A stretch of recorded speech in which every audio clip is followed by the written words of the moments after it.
नमस्कार मित्रांनो, स्वागत आहे तुमचे आजच्या व्हिडिओमध्ये. आजच्या व्हिडिओमध्ये आपण पाहणार आहोत इम्परेटिव्ह सेंटेन्स, आज्ञार्थी वाक्य. इंग्रजीमध्ये आज्ञार्थी वाक्यांचा वापर कशा प्रकारे करतो. वाक्यांचे 4 प्रकार पडतात.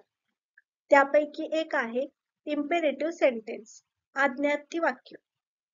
ज्या वाक्यामधून आज्ञा, आशीर्वाद, विनंती, उपदेश, प्रार्थना इत्यादी गोष्टींचा बोध होतो, अशा वाक्यास आज्ञार्थी वाक्य म्हणजेच इम्पेरेटिव्ह सेंटेन्स असे म्हणतात.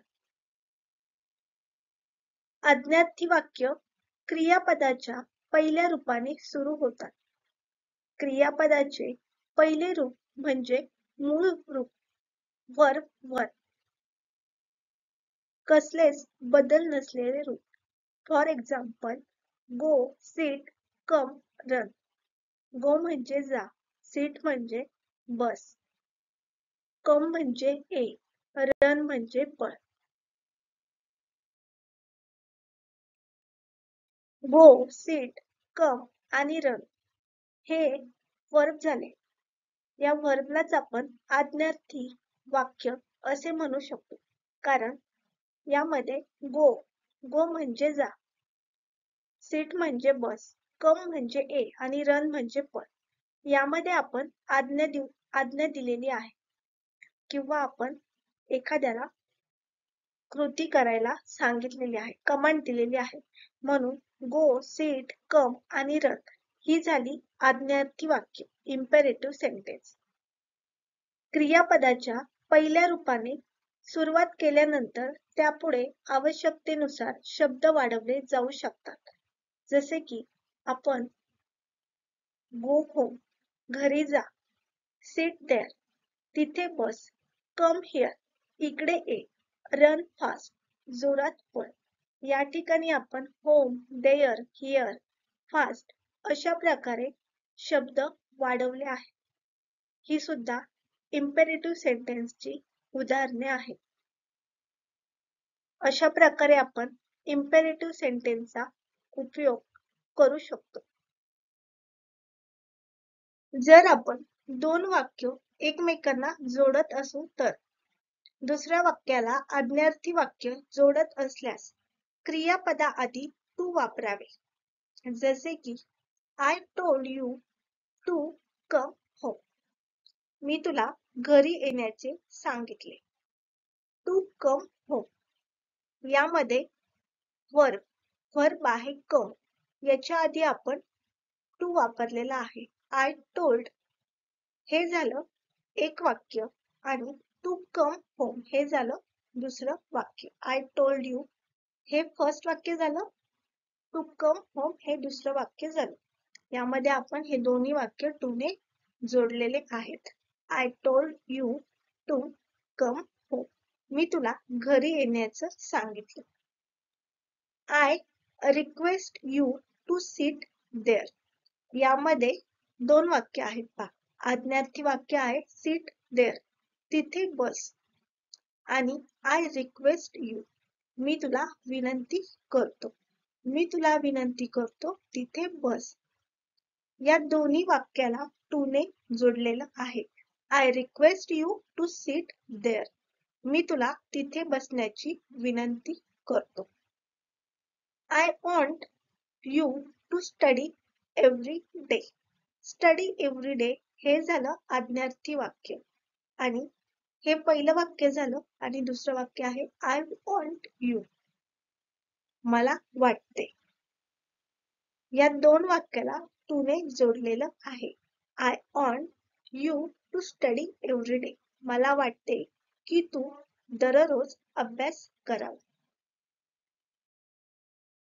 अशा प्रकारे आपण वर्बच्या आधी टू वापरतो.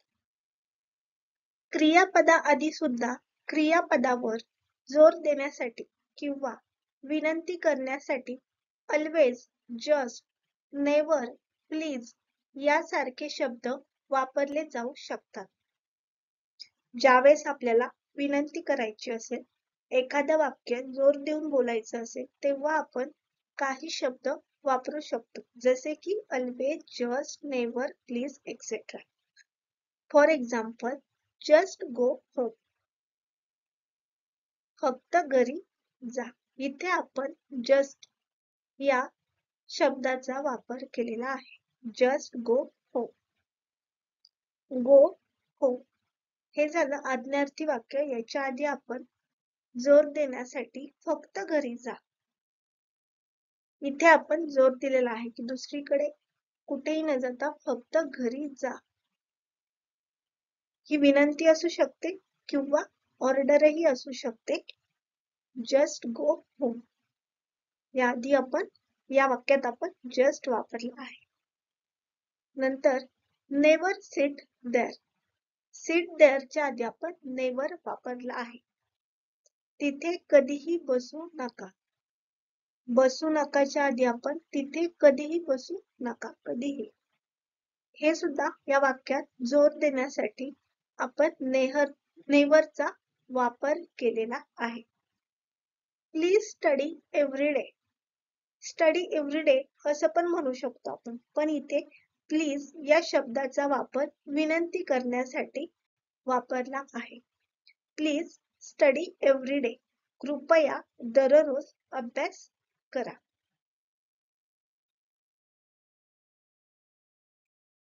आज्ञार्थी वाक्यांची उत्तरे देताना परिस्थितीनुसार I will, I won't, I can, I can't, sure, okay यासारखी वाक्य सांगितली जाऊ शकतात. For example, wait for me. माझ्यासाठी थांब. हे एक आज्ञार्थी वाक्य आहे. याचा आन्सर आपल्याला देण्यासाठी समोरचा व्यक्ती I can't, I am already late असं उत्तर देऊ शकतो की मी थांबू शकत नाही, मला ऑलरेडी लेट झालेला आहे, मला आधीच उशीर झालेला आहे, मी थांबू शकत नाही. तर या प्रश्नाचं उत्तर देताना इथे आय कांट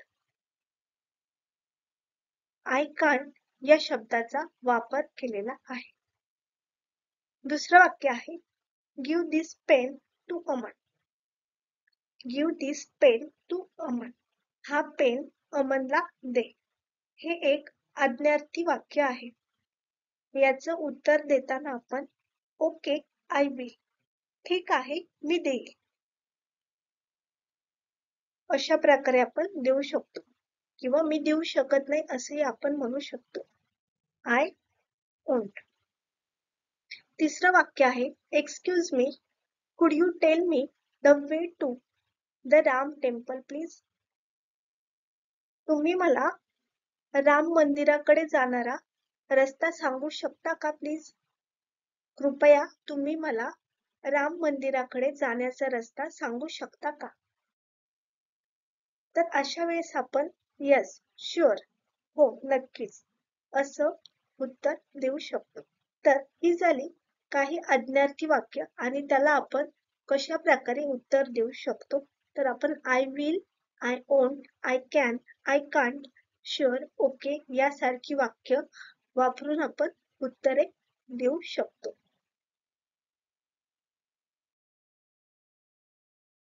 तर आजच्या व्हिडिओमध्ये आपण इंग्रजीमध्ये आज्ञार्थी वाक्य कशा प्रकारे आपण वापरू शकतो, त्यांचा वापर कशा प्रकारे करू शकतो हे पाहिलेलं आहे.